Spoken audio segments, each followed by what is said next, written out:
Puis on va réagir ensemble. En tout cas, je ne vous retiens pas plus. Rentrons dans le vif du sujet. Oui, au-delà du fait qu'il est perdu. Ça dit, il vit ce sentiment de, je sais pas comment, d'injustice jusqu'à un certain niveau. Ou dans ton propre pays, ça dit tu n'es rien. Ça dit il n'y a aucune valeur qu'on t'accorde. J'en viens. Il n'y a aucune valeur qu'on t'accorde. Je vois les commentaires. Ah, donc, tu n'es pas fatigué. Il ne peut pas être fatigué de parler. Parce que même si c'est vous-même, vous ne pouvez pas supporter ça. Mais avant de dire à quelqu'un tu n'es pas fatigué de parler, il faut qu'on lui donne au moins une petite satisfaction. Il faut qu'il ait au moins quelque chose qui le soulage pour qu'il puisse laisser. Mais ça dit, en plus de ça, on le nargue. Voilà pourquoi en Afrique, on a dit relation était mieux que diplôme. Donc vous voulez aller investir en Afrique, apprêtez-vous. Parce que dans toutes les instances où vous allez aller, il faut que vous connaissiez quelqu'un là-bas. Tu as donné le service, tu t'en vas prendre ton chèque. Là où tu as donné le service, il faut que tu aies des ramifications là-bas. Quand tu as fini de donner, ça dit que le service, pour que ton chèque avance, jusqu'à ton chèque va marcher, pour arriver à la banque, il faut que tu connaisses quelqu'un d'abord qui va, ça dit que accélérer là-bas. La banque, il faut que tu sois prêt à donner l'argent. Ton chèque est arrivé à la banque pour que, comment on appelle ça, le banquier donne l'ordre pour que tu aies ton chèque. Il faut que là-bas, tu aies des ramifications pour que ton chèque là arrive à toi. Donc vous voulez aller faire les affaires en Afrique?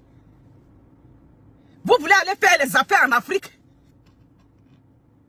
Serrez-vous bien. Vous comprenez?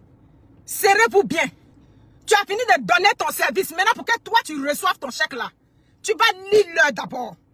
On va te prendre les 5% ici. On va te prendre les 3% ici. On va te prendre le temps ici. Même le banquier qui doit donner, ça dit qu'il a reçu ton chèque. Ton chèque est tombé dans son institution bancaire. Pour que tu aies ton argent, il faut que tu sois prêt à payer l'argent là-bas d'abord pour avoir le chèque. Vous comprenez? Donc, réfléchissez par deux fois. Réfléchissez. Où on est, on doit réfléchir. Et vous savez quoi? Aujourd'hui, tu as un problème. Tu vis sur le banc. Tu as un problème avec quelqu'un. Il a dit, on est en 2000, comme on le dit, on est en 2025. Fin 2026, quand on va arriver, je vais vous expliquer tout. Ça dit tout ce que j'ai vécu. Je vais prendre un jour un direct et puis je vais vous relater tout. Vous comprenez? Mettez dans votre tête que tu es sur le banc. Quand tu entreprends quelque chose en Afrique, c'est à tes risques et périls. Quand tu entreprends quelque chose avec les gens qui sont en Afrique, c'est à tes risques et périls. Pourquoi? Parce que le temps, toi, tu vas arriver. Le temps, toi, tu es en train de tourner. Le temps, tu es revenu. Avec le travail qui nous maintient ici, mon cher, ils sont sur place. Ils ont leur oncle, ils ont leur tante, ils ont tout là-bas. En Afrique, c'est lui qui connaît quelqu'un quelque part. C'est lui que sa plainte arrive plus loin. Ça, je l'ignorais. Je l'ignorais. Pour que, j'ai dit, je ne comprenais pas ce qui arrivait. Jusqu'à ce qu'une amie m'a mis en contact avec une femme procureure. Elle m'a dit, pour que le dossier en arrive là, ça veut dire que la personne connaît quelqu'un quelque part. J'ai dit, mais ça, l'avocat m'a dit ça. Si un procureur me dit ça, c'est ce qu'elle a. Devant les personnes qui sont parties, elle a pris, elle a tapé son téléphone, elle a appelé. On lui a dit le nom de la personne, autre procureur qui avait le dossier en main. Vous savez pourquoi? Quand on est à Bengue, on a des problèmes avec eux là-bas. Ils disent qu'on est ici, donc on veut profiter de la vulnérabilité de ceux qui sont là-bas. Vous comprenez? On veut profiter de ceux qui sont faibles. Mais ce n'est pas tout le monde qui est malhonnête. Ce n'est pas tout le monde. Et à Bengue ici, là, on travaille de façon honnête ici. On travaille, on a parfois même de la compassion pour nos frères et sœurs qui souffrent en Afrique là-bas. Ce n'est pas tout le monde qui a un esprit de venir arnaquer ceux qui sont sur place. Non. Donc, si tu n'as pas les reins durs, si tu n'as pas le cardio, votre affaire de je suis ici et puis je vais investir en Afrique, là, c'est son vidéo, je suis en train de faire. Tu n'as pas le cardio, il faut le laisser à faire d'investissement. Parce que tu vas te faire arnaquer, tu vas te faire spolier d'abord, avant que, ça dit, quand tu vas calculer ce que tu auras perdu dedans là, tu vas te dire, mais est-ce que ça valait vraiment la peine? Comment on peut voler, ça dit qu'un véhicule de autant de millions. Est-ce que la justice peut dire à M. Touré où est passé ce monsieur? Ce monsieur qu'on a libéré, qui l'a libéré? Vous l'avez libéré, mais moi, je n'ai pas mon véhicule. Voyez-vous? S'il a été libéré 2 semaines après, ça veut dire qu'il y a quelqu'un de en haut là-bas qu'il connaît. Mes chers soeurs, mes chers frères africains, les stars sans maison, là, ne les louez pas vos maisons si vous n'avez pas bras longs. Les stars bracata de l'Afrique là, qui ne savent pas poser briques, qui ne savent pas comment construire une maison. Voilà, ne les louez pas vos maisons là-bas. Parce que quand va arriver le moment d'aller vous défendre à la justice, elles sont déjà sur place. Elles ont déjà leurs relations là-bas. Elles seront privilégiées par rapport à vous. Elles ne connaissent pas prix des briques, mais ce sont elles qui savent casser les maisons des gens pour les transformer. Nia, au lieu de casser une maison d'une pauvre personne qui n'est pas connue, qui n'est pas influenceur comme toi, il faut acheter ton petit terrain à Perpète Lozua là-bas. Tu vas construire ta maison là-bas. Si vous avez l'argent pour payer les cautions de 5 millions, de combien de millions, achetez un petit terrain à Lokoduro là-bas. Vous allez construire vos maisons là-bas. Partagez le direct. Parce que où on est arrivé là, c'est ça qui est là.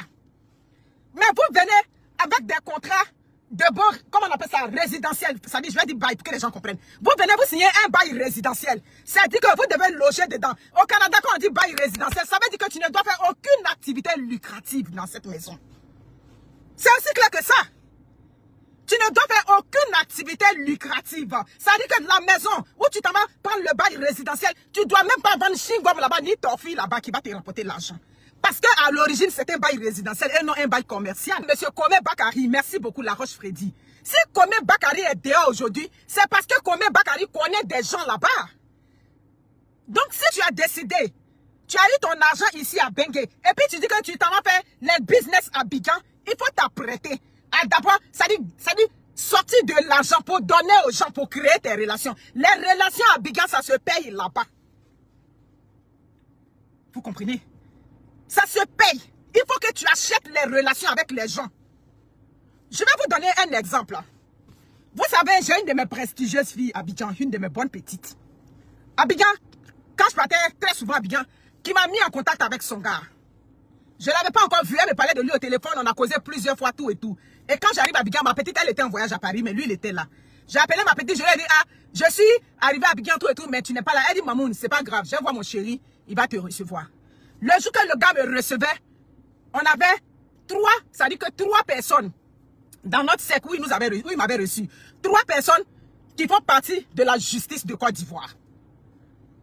Et les 3 personnes ont fini de manger tout. Il y a un même qui me connaissait là. Il dit, c'est pas toi qui fais les vidéos sur les gens là-bas. Et puis bon, j'ai commencé à sourire. Après, ils ont dit, mais tu n'es pas aussi bavard que ça. Bref, tout et tout. Quand on a fini de manger, vous savez ce qui s'est passé? Le chéri de ma fille là, il a payé quasiment toute la facture. Aïe. Pourtant, ceux qui étaient là, c'était des boss, hein, des gens de la justice. Il a payé les factures. Lui, il est quoi? Il est un homme d'affaires. Et je lui ai dit, après je l'ai appelé, je lui ai dit, aïe, mais je n'ai pas compris quelque chose, excuse-moi, hein, je ne sais pas comment ça fonctionne. Mais on a fini de manger. Moi, il ne mange pas beaucoup. J'ai juste mangé un peu. Il voulait même acheter tout. J'ai dit non, moi, c'est juste un peu, ça me suffit. Si j'ai pris les fruits de mer, tout et tout, j'ai mangé juste un petit plat. J'ai dit, mais pourquoi on finit de manger? Et puis petite pause, ne partez surtout pas, la vidéo continue. Je fais juste la pause pour vous dire que si vous voulez me contacter ou si vous voulez me proposer des idées et tout, venez m'écrire sur Instagram. C'est là-bas où je suis active. Bon, je suis pas très active, mais c'est là-bas où je réponds personnellement aux gens. Il y a des gens qui me demandent des conseils et tout.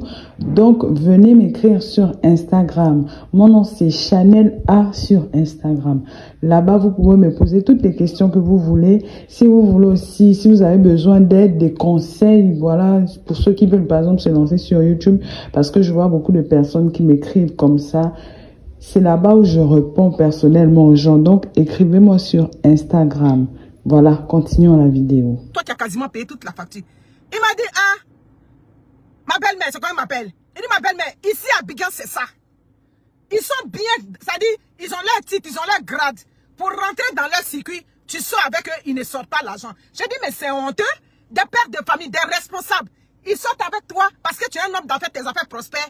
Donc, c'est toi ceux qui payent la facture. Il dit, ma chère, les relations ici à Abidjan, on paye ça. J'ai dit, wow. J'ai dit, wow. Une facture de prêt est 100 et quelques mille. Toi seul, tu as payé. Il dit, c'est comme ça ici.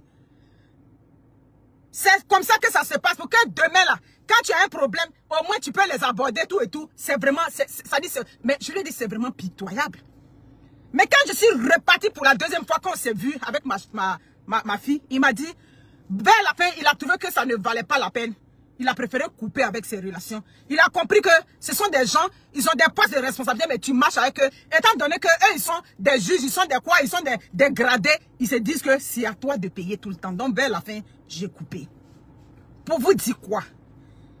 Quand M. Touré s'en va investir, pour se dire, c'est normal, c'est son pays. Donc, il se dit, je vais aller investir dans mon pays. Mais tu veux aller investir en Côte d'Ivoire. Tu connais qui là-bas et puis tu vas aller investir.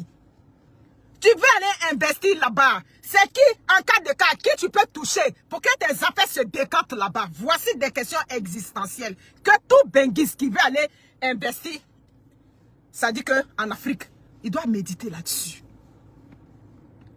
Vous comprenez? Stéphanie Yoboué Komamba. C'est ce qui est la vérité. Donc si M. Touré aujourd'hui traîne sa bosse, et puis à midi chaud, M. Touré est devenu blogueur forcé, c'est parce que son conflit qu'il a, c'est avec Emma Loès qui a les relations en Côte d'Ivoire. C'est à cause de ça. Si M. Touré avait un problème avec une personne lambda, comme vous et moi, ce problème était déjà réglé. C'est quelle affaire on parle qui ne finit pas? C'est quelle affaire on règle qui ne finit pas? On règle ici, on fait ici, on fait ici. Vous comprenez? Donc la souffrance que ce que vit M. Touré, c'est une souffrance qui devait interpeller tout Africain. Africain normal, Africain qui n'a pas de relations, Africain qui croit encore à la justice, c'est-à-dire en la justice de son pays.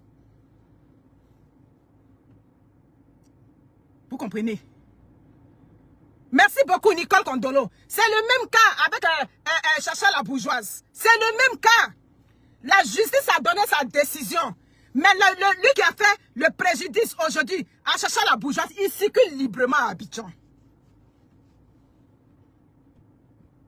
Mais la Côte d'Ivoire, c'est pas New York, c'est pas Washington, c'est pas la France, c'est pas si grand que ça. Donc, ça dit pour mettre la main sur quelqu'un, ce sont des gens, ça dit, ce sont pas des gens même qui se cachent. Je prends le cas de Chacha la bourgeoise. C'est quelqu'un qui est sur les réseaux sociaux, lui qui a détourné. Je vous ai donné mon avis sur le sujet, ce que j'en pensais. Voilà, vous connaissez déjà tout. Moi, j'attends vos retours dans les commentaires et moi, je me ferai un plaisir de vous lire et surtout de vous répondre. Nous sommes arrivés donc au terme de la vidéo. Merci de l'avoir regardé jusqu'à la fin. N'oublie surtout pas de vérifier que tu as bel et bien activé la cloche de notification pour recevoir d'autres vidéos comme celle-ci. Sur ce, famille, je vous dis donc à la prochaine pour une autre vidéo et d'ici là, prenez soin de vous. Bye.